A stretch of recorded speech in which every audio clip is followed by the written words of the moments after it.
हिंदी साहित्य का इतिहास हम पढ़ रहे थे। इसी क्रम में आगे पढ़ते हैं शुद्ध साहित्य। जैसा कि हमने कल पढ़ा, हिंदी साहित्य का आदिकाल 1050 से, स्क्रीन पे देखो, 1050 से 1375 ईस्वी विक्रमी संवत माना गया है। रामचंद्र शुक्ल का ये वर्गीकरण है कि हिंदी साहित्य का जो आदिकाल है, आदिकाल का समय माना गया है 1050 से 1375। इस आदिकाल में भी शुक्ल जी ने तो कहा कि रासो ग्रंथों की प्रधानता रही, जबकि जो बाद में इतिहासकार हुए, विद्वान हुए, उन्होंने कहा कि केवल रासो ग्रंथों की ही रचना नहीं हुई, बाकी ग्रंथों की रचना हुई। जैसे सिद्ध साहित्य खूब लिखा गया, नाथ साहित्य खूब लिखा गया, अपभ्रंश साहित्य लिखा गया, रासो ग्रंथ साहित्य लिखे गए, लोक साहित्य लिखा गया। तो शुक्ल जी ने इस सिद्ध साहित्य और नाथ साहित्य को साहित्य की कोटि से ही बाहर कर दिया। से बोला कि ये कोई साहित्य है, ये तो धार्मिक उपदेश है, इनको हम साहित्य नहीं माने। बाद के विद्वान हुए हजारी प्रसाद द्विवेदी। हजारी प्रसाद द्विवेदी ने ये लॉजिक दिया, ये तर्क दिया कि भाई अगर आप इस सिद्ध साहित्य और नाथ साहित्य को धार्मिक साहित्य मानकर साहित्य की कोटि से बाहर कर दोगे तो रामचरितमानस का क्या होगा, जिसपे हिंदी का भक्तिकाल टिका हुआ है। रामचरितमानस भी भक्ति साहित्य है, वो भी भक्ति के अंतर्गत आती है, धर्म के अंतर्गत आती है, धार्मिक साहित्य है। इस तर्क के आधार पर सिद्ध साहित्य और नाथ साहित्य को बाद के साहित्यकारों ने, बाद के इतिहासकारों ने अपने इतिहास के ग्रंथों में शामिल किया, जिससे कि शुक्ल जी चूक गए थे। शुक्ल जी ने कहा कि आदिकाल में तो केवल रासो ग्रंथों की भरमार थी, जिसमें प्रेम और श्रृंगार और वीर रस मुख्य है, और इस आधार पर उन्होंने आदिकाल का नाम भी क्या दिया, वीर गाथा काल। क्या नाम दिया, वीर गाथा काल। ये शुक्ल जी के द्वारा दिया गया नाम था, वीर गाथा काल। तो सिद्ध साहित्य हम पढ़ रहे थे कल, बताया था कि राहुल शंकर तैन ने 84 सिद्धों का नाम दिया है, और उन 84 सिद्धों में जो सबसे प्रसिद्ध माने गए हैं वो सरहपा थे। सरहपाद भी बोलते हैं इसको।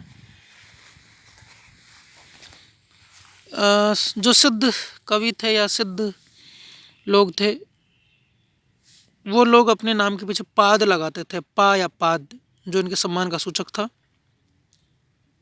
सरहपा ब्राह्मण जाति के थे। इनकी कविता भी हमने पढ़ी थी, नाद न बिंदु न रवि न शशि मंडल चियराय साहबे मुकल, ये वाली पढ़ी थी। अब ये ज़्यादा काम के नहीं है, केवल हमें इनके नाम 2-3 के पता हों, जैसे सरहपा, लुईपा, सबरपा और डोंडीपा।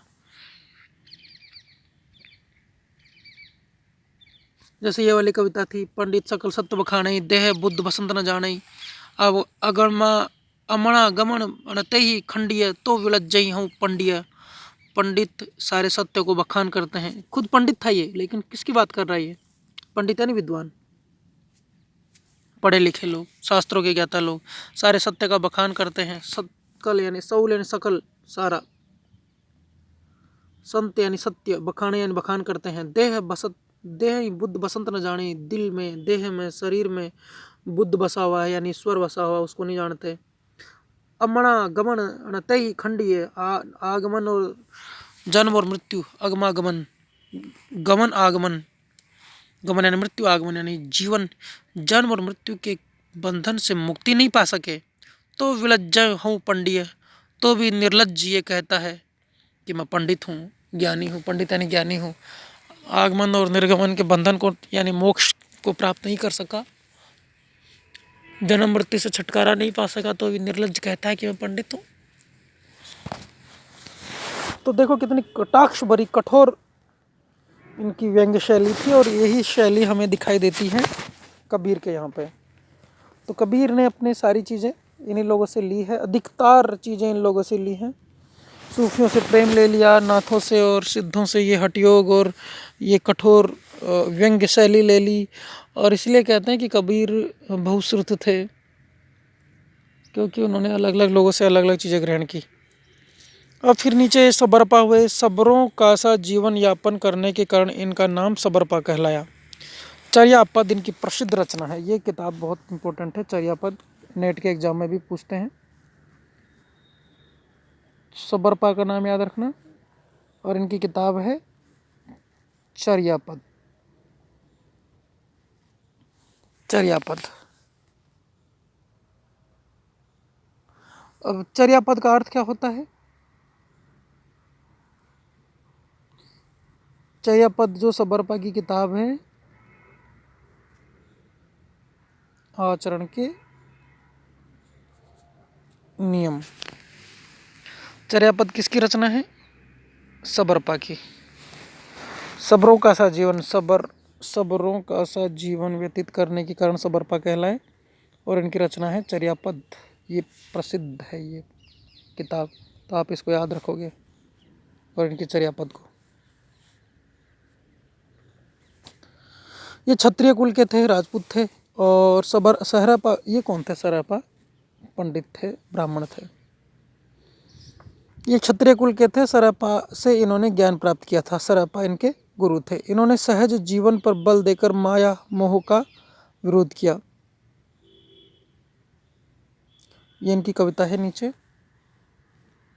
शुद्ध भाषा में, संध्या भाषा में। लुईपा सबरपा के शिष्य। अगले देखो, लुईपा है, ये सबरपा के शिष्य हैं। जाति के कायस्थ थे, जाति के कायस्थ थे। तो हम देखेंगे कि देखो, एक तो है ब्राह्मण, एक यहाँ पे क्षत्रिय और एक यहाँ पे कायस्थ। तो क्या ये जाति व्यवस्था मानेंगे? क्या ये जाति व्यवस्था मानेंगे? नहीं मानेंगे, क्योंकि लगभग सभी जातियों के लोग इनकी परंपरा में आ रहे हैं। तो जाति व्यवस्था का भी इन्होंने खंडन किया। फिर बाद में आए डोंडीपा, ये भी 84 सिद्धों में गिने जाते हैं। फिर आए कणापा। कणापा का नाम बहुत फेमस है, इसको हम पढ़ेंगे विस्तार से। उधर सरायपा और इधर कणापा, ये दोनों जो सिद्ध हैं, ये सिद्ध साहित्य के आधार हैं।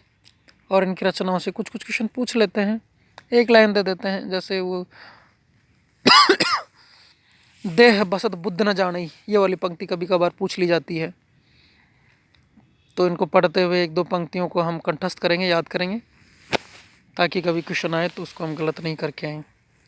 आइए कणापा पे। ये ब्राह्मण वंश के थे। इनका जन्म 1820 ईस्वी माना जाता है। आप देखो, लगभग 1200 साल पहले, 70 साल पहले अंग्रेज गए थे तो हमें लगता है कि जमाना गुजर गया। अब देखो 1200 साल, कितना ज़्यादा अंतराल होता है। प्राचीन काल था साहित्य के इतिहास की दृष्टि से भी। इनका जन्म कर्नाटक में हुआ था, किंतु ये बिहार क्षेत्र में रहे। इनके गुरु का नाम जालंधर पा था। इन्होंने रहस्यपरक बातों को बड़े दार्शनिक ढंग से प्रस्तुत किया तथा शास्त्रीय परंपरा एवं रूढ़ियों का खंडन किया। चलो इनकी कविता देखते हैं। आगम बेय पुराणे पंडित मान वहंती। आगम, निर्गम आगम शास्त्रों को बोलते हैं। वे यानी वेद, आगम वे यानी वेद, पुराणे यानी पुराणों का, आगम का, वेद का, पुराणों का, तीनों का।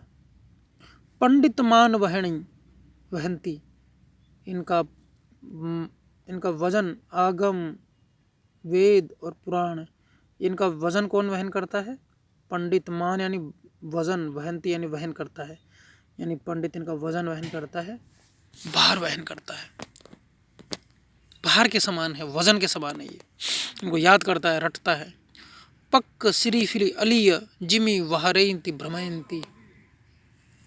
पके, पक्के यानी पके हुए, श्रीफल सीताफल, अलीय यानी भंवरा, जिमी बाहरे भ्रमयंती, जिस प्रकार पके हुए श्रीफल यानी सीताफल के बाहर भंवरा घूमता रहता है, वैसे ही पंडित लोग केवल वेदों के, पुराणों के ही चारों तरफ घूमते रहते हैं। पक्क श्रीफिल अलीय जिमी वाहरे भ्रमयंती।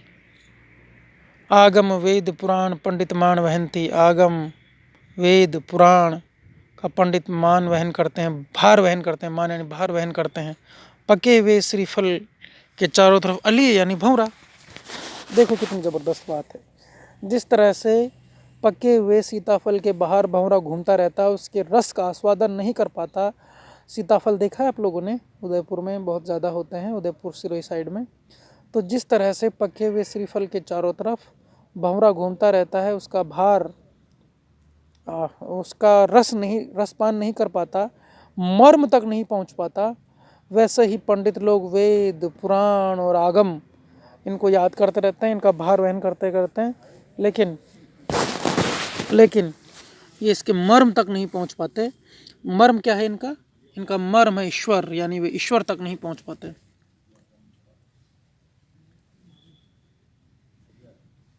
हाँ, कुक्कुरिपा, ये कपिलवस्तु के ब्राह्मण थे।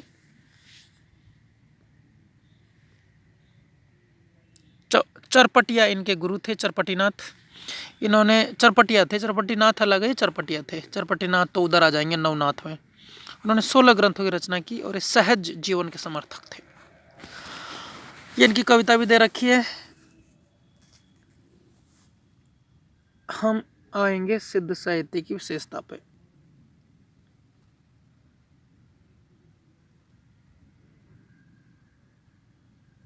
हाँ, ये देखो, हमने ये कणैपा देख लिया, और इसके बाद इससे पहले एक लेखक थे सरैपा। कणैपा और सरैपा दो हमने ध्यान से देखे। इन दोनों के आधार पर सिद्ध साहित्य का कुछ कुछ अनुमान आपको लग गया होगा। इनकी कविता भी हमने देखी।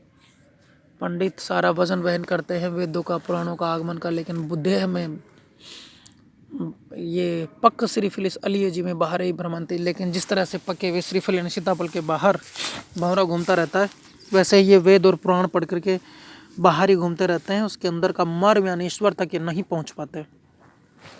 विशेषताएं देखते हैं सिद्ध साहित्य की, और उस परवर्ती काव्य पर इसका प्रभाव देखते हैं। सिद्धों की रचना से पता चलता है कि इनकी काव्य शैली संध्या या उलटभाषी शैली की थी, जिसका असामान्य अर्थ है उल्टा। सिद्धों की रचना से पता चलता है कि इनकी काव्य शैली संध्या या उलटभाषी शैली की थी, जिसका सामान्य अर्थ उल्टा होता है। ऐसी वाणी बोलते थे जो सामान्य व्यवहार में लगती हो कि ये क्या उल्टा बोल रहा है, जबकि उसके गूढ़ार्थ होते थे, छिपे हुए अर्थ होते थे। अंतः साधना पर जोर देते थे। मन में साधना करो, बाहर दिखावा मत करो। जैसे कबीर का भी था, माला तो कर में फिरे जीव फिरे मुँह माई, मनवा तो चहु दिसी फिरे यह तो सुमरिन नाही। माला तो कर में फिरे, माला हाथ में फेर रहे हैं, मनवा तो चहु दिसी फिरे, लेकिन मन चारों दिशाओं में घूम रहा है, स्थिर नहीं है। यह तो सुमरिन नहीं, ये स्मरण थोड़ी है। तो इससे अच्छा है कि अंतः साधना यानी मन में साधना पर रखो ध्यान।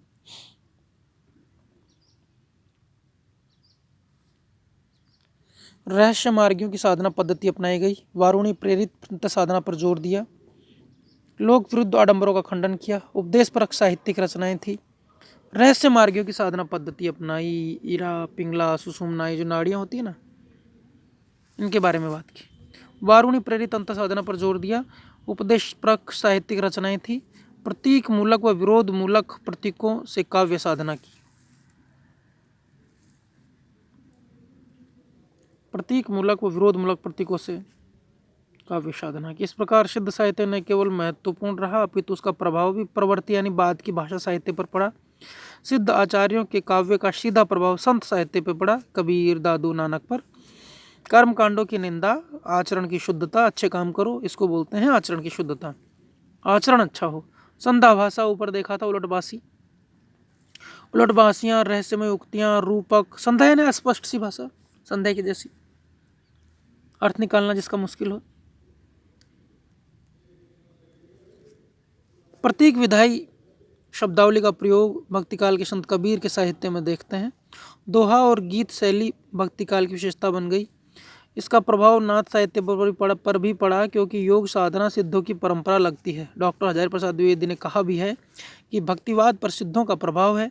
यह साहित्य की सबसे बड़ी महत्वपूर्ण देन यह है कि आदिकाल की प्रामाणिक सामग्री प्राप्त हुई है।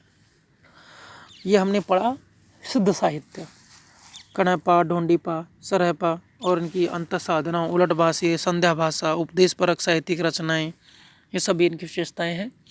ये हमारा कंप्लीट होता है सिद्ध साहित्य। सवाल भी आता है अलग से, सिद्ध साहित्य की विशेषताएं बताओ, तो 6 विशेषताएं हैं, ये आप याद कर सकते हो। और 1-2 कविताएं छोटी छोटी सी। आगम वेद पुराण पंडित मान वहंती, पक्क श्रीफल अलिय जी में वहार ही भ्रमंती, तो ये वाली याद कर लेना। एक वो इससे पहले हमने पढ़ा था, नाद न बिंदु न रवि न शशि मंडल चे अराय साबे मुकल, ये वाला। या पंडित सगल सत्य बखाने देह बुद्ध बसंत न जानही, अमर अगमा गमन अणते ही खंडिय तो बिलज जई हो पंडिय। पंडित सत्य बखाने, ये वाली याद कर लेना। तो ये एक दो कविताएं याद हो जाएगी तो उत्तर ऑथेंटिक हो जाएगा। तो ये कविताएं भी याद कर लेना। ये सिद्ध साहित्य कंप्लीट है अपना। इसके बाद हम पढ़ेंगे जैन साहित्य। सिद्ध साहित्य, जैन साहित्य, अपभ्रंश साहित्य, ये सभी आदिकाल की साहित्य की विशेषताएं। आज की क्लास यहीं तक। जैन साहित्य कल पढ़ेंगे। धन्यवाद।